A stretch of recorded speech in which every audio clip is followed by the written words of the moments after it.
তাহলে নেহা 10 লাখ টাকার বিনিময়ে তুমি তোমার স্বামীর ভাগ আমাকে দিয়ে দিয়েছ। আজ এখন এই মুহূর্ত থেকে তোমার স্বামীর উপর তোমার আর কোনো অধিকার নেই।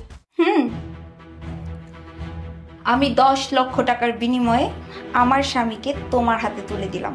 আজকের পর থেকে আমি আর আমার স্বামীর উপরে কোনো অধিকার খাটাবো না। কিন্তু আমি একটা জিনিস বুঝলাম না ভাবি, তুমি 10 লক্ষ টাকার বিনিময়ে আমার এই বেকার স্বামীকে কেন কিনে নিলা? হ্যাঁ, ও তোমাকে কি দিতে পারবে? আরে আমার কাছে তো এই টাকাই সব। আমার টাকা থাকলেই হলো, আমার ওই রকম বেকার স্বামীর কোনো প্রয়োজন নেই। নেহা, তোমার কাছে টাকাই সব কিছু, কিন্তু আমার কাছে আমার স্বামী সব কিছু। তোমার যেটা প্রয়োজন ছিল টাকা, তুমি টাকা পেয়ে গেছো। আমার প্রয়োজন ছিল স্বামী, আমি স্বামী পেয়ে গেছি। আমার কাছে টাকা পয়সার কোনো মূল্য নেই, মূল্য আছে শুধু স্বামী আর স্বামীর ভালোবাসার। ঠিক আছে ভাবি, থাকো তুমি আমার এই বেকার অপদার্থ স্বামী নিয়ে। আমার টাকার প্রয়োজন ছিল, আমি পেয়ে গেছি টাকা, আর এই টাকা দিয়ে আমি তো এখন আকাশে উড়বো। আমার যা যা মনে চায় আমি সব কিছু করবো, শপিং করব, অনেক কেনাকাটা করব, অনেক আনন্দ করব। ঠিক আছে, বাই। ভাবি, তুমিও না ওর সাথে মিলে যে কাজটা করেছো সেটা একদম ঠিক করোনি। আমি যা করেছি একদম ঠিক করেছি, তাছাড়া আল্লাহর হুকুম ছাড়া কিছুই হয় না। তোমার আমার বিয়েটা হয়তো আল্লাহ হুকুম করেছে, সেজন্যই হয়েছে। শ্রাবণ, দেখো তোমাকে কেমন লাগছে? কি হলো, বললে না যে আমাকে কেমন লাগছে?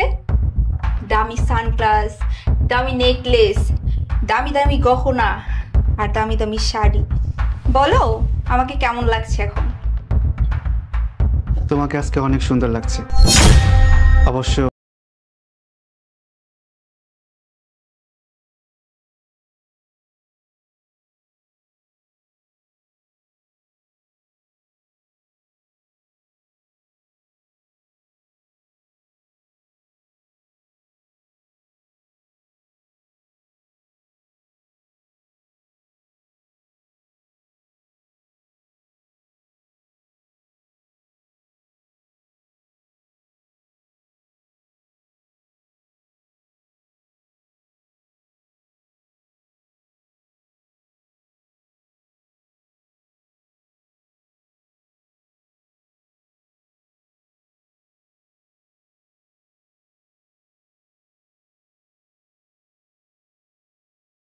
তোমার কোনো অধিকার নেই, আমার উপর শুধুমাত্র ভাবির অধিকার আছে।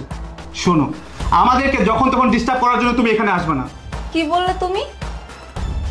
আমি তোমাকে ডিস্টার্ব করছি? এখন আমার কথাগুলো তোমার কাছে ডিস্টার্ব মনে হচ্ছে? এই কথাগুলো তুমি আমাকে বলতে পারলে শ্রাবণ? তুমি ভুলে যাও না, আমি 10 লক্ষ টাকার বিনিময়ে ভাবির কাছে তোমাকে তুইলা দিছি, আমার স্বামীর ভাগ ভাবিকে দিছি। তার মানে তো এই না শ্রাবণ যে আমার সাথে তোমার ডিভোর্স হয়ে গেছে, তোমার প্রতি আমার আর কোনো অধিকার নাই? অধিকার খাটাতে আসছো? ভাবির কাছে আমাকে 10 লাখ টাকার বিনিময়ে বিক্রি করে দিয়ে অধিকার খাটাতে আসছো? ভালোই করেছো, আমি তো তোমার কাছে মুক্তি পেয়ে গেছি। তুমি তো সব সময় উঠতে বসতে আমাকে অপমান করতা, আমি বেকার, আমি অপদার্থ, তোমার পাশে শুতে পর্যন্ত দিতা না। ভালোই করেছো তুমি। এখন কেন অধিকার খাটাতে আসছো? তোমার কাছে তো টাকাই সব। শাড়ি কিনেছো, গহনা কিনেছো, টাকা দিয়ে সুখ শান্তি কিনে নিও।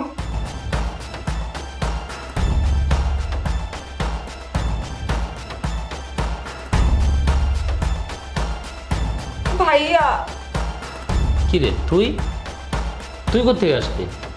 ভাইয়া, তুমি জানো শ্রাবণের ভাবির সাথে বিয়ে দেওয়ার পর থেকেই ও আমার সাথে কথা বলে না, আমার সময় দেয় না, আমার রুমেও আসে না। তো তুই এই কথা বলার জন্য এখানে আসছস? আমি কি করতে পারি? তুমি কি করতে পারো মানে? তুমি আমার ভাই, তুমি শ্রাবণের ডাইকা এর একটা বিচার করো। আমি 10 লক্ষ টাকার বিনিময়ে শ্রাবণের ভাগ ভাবিরে দিছি, কিন্তু একেবারের জন্য তো দিয়ে দেই নাই। এখন এইসব কথা বলে লাভ কি?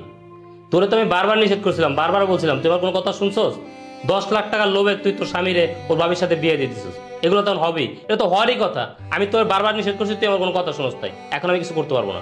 ভাইয়া, আমি কি জানতাম যে ভাবির সাথে বিয়ে দেওয়ার পরে শ্রাবণ এতটা চেঞ্জ হয়ে যাব? আমি তো ভাবছিলাম যে ভাবির সাথে বিয়ে দেওয়ার পরেও শ্রাবণ আমার আছে আমারই থাকবো। আমি মাঝখান থেকে 10 লাখ টাকা পেয়ে যাবো, কিন্তু আমি তো একবারও ভাবি নাই যে শ্রাবণ আর আমারই থাকবো না। ভালোই তো হয়েছে, তুই 10 লাখ টাকা পাইছস। তোর তো স্বামী দরকার নেই, তোর দরকার টাকা। এই যে টাকা পাইছস, অন শপিং করতেছস, ঘুরতেছস, ফিরতেছস, গহনা কিনছস, তোর তো পুরো গেটআপে চেঞ্জ।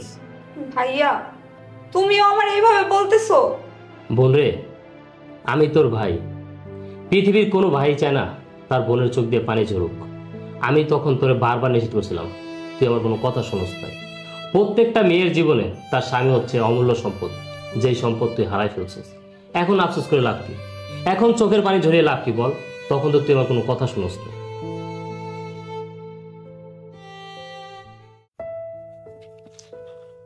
শ্রাবণ, কি ব্যাপার নেহা, তুমি নক করা ছাড়া আমাদের রুমে কেন আসছো? তুমি জানো না কারো রুমে ঢোকার আগে পারমিশনের প্রয়োজন পড়ে? কি কি বললা তুমি? আমার স্বামীর কাছে আমার আসতে পারমিশন লাগবে? নেহা, তোমার মনে হয় স্মৃতিশক্তি দুর্বল। তোমার কি মনে নাই শ্রাবণ এখন আর তোমার স্বামী নেই, কারণ তুমি 10 লাখ টাকার বিনিময়ে শ্রাবণকে আমার কাছে বিক্রি করে দিয়েছো। শ্রাবণ এখন শুধুমাত্র আমার স্বামী। চুপ থাকো তুমি। আর শ্রাবণ, আমি এইখানে দাঁড়ানো, তোমার বউ এইখানে দাঁড়ানো, তুমি আমার সামনে ওই মহিলাকে টাচ করছো, ওই মহিলাকে আদর করছো। এই, কাকে তুমি মহিলা বলছো? ও আমার বিবাহিতা স্ত্রী, আর আমি আমার স্ত্রীকে আদর করবো সেটা আমার ইচ্ছা।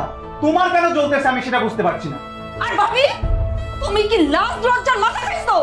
তোমার স্বামী তো বিদেশে মারা গেছে, আর আমার কচি স্বামী নরে পায়া তোমার ভালোবাসা উতলায় পড়তেছে। দেখো নেহা, বেয়াদবের মতো এই মাঝরাতে চিল্লাচিল্লি করো না। তুমি তোমার রুমে যাও, আমাদেরকে ঘুমাইতে দাও। কি? আমার ঘুম হারাম কইরা তোমরা এখানে শান্তিতে সুখের ঘুম ঘুমাইবা, এটা আমি বেঁচে থাকতে কিছুতেই হতে দিব না। শ্রাবণ, তুমি আসো, আসো আমার রুমে।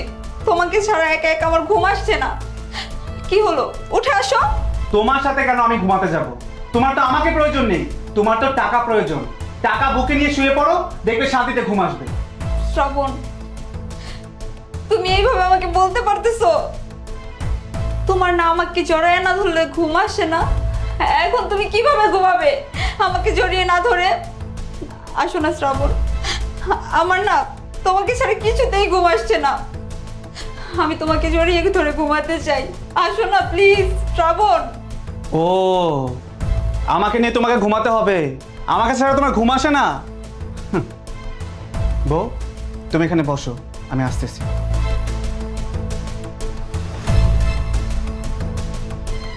আমাকে ছাড়া তোমার ঘুম আসে না, তাই না? চলো আমরা দুজন আজকে একসাথে ঘুমাবো। কতদিন হলো আমি তোমার সাথে ঘুমাই না। আমাকে না জড়িয়ে ধরলে তো তুমিও ঘুমাইতে পারো না। চলো আজকে তুমি আমাকে জড়িয়ে ধরে ঘুমাবা। আচ্ছা, বের হও এখান থেকে, বের হও। কি বললি? আমাকে ছাড়া তোর ঘুম আসে না? আমাকে তোর প্রয়োজন। আমাকে কেন তোর প্রয়োজন হবে? তুই তো টাকার বিনিময়ে আমাকে বিক্রি করে দিয়েছিস। তোর তো টাকা প্রয়োজন, টাকা নিয়ে ঘুমা। হ্যাঁ, এক সময় ছিল তোকে জড়িয়ে না ধরলে আমার ঘুম আসতো না, কিন্তু তুই বারবার আমাকে অপমান করেছিস, রুম থেকে বের করে দিয়েছিস। এগুলো কি আমি ভুলে গেছি? তুই ভুলে গেলেও আমি ভুলিনি। এখন কেন আমার তোর প্রয়োজন হবে? তোর আমাকে প্রয়োজন হলো, আমাকে তোর প্রয়োজন নেই। এখন এই মুহূর্তে এখান থেকে বের হ, বের হ বলছি, বের হ, বের হ, বের হ।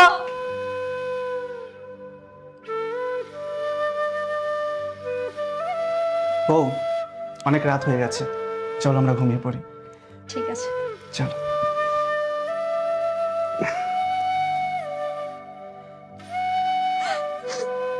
আমি 10 লাখ টাকার জন্য আমার স্বামীর ভালোবাসা থেকে বঞ্চিত হইলাম। আমার স্বামীরা আমি হারিয়ে ফেললাম। আমি টাকার লোভ করছিলাম। আমার আর টাকা চাই না, আমার আর টাকা লাগবো না। আমি আমার স্বামীর ফেরত চাই, আমি আমার স্বামীর ভালোবাসা চাই।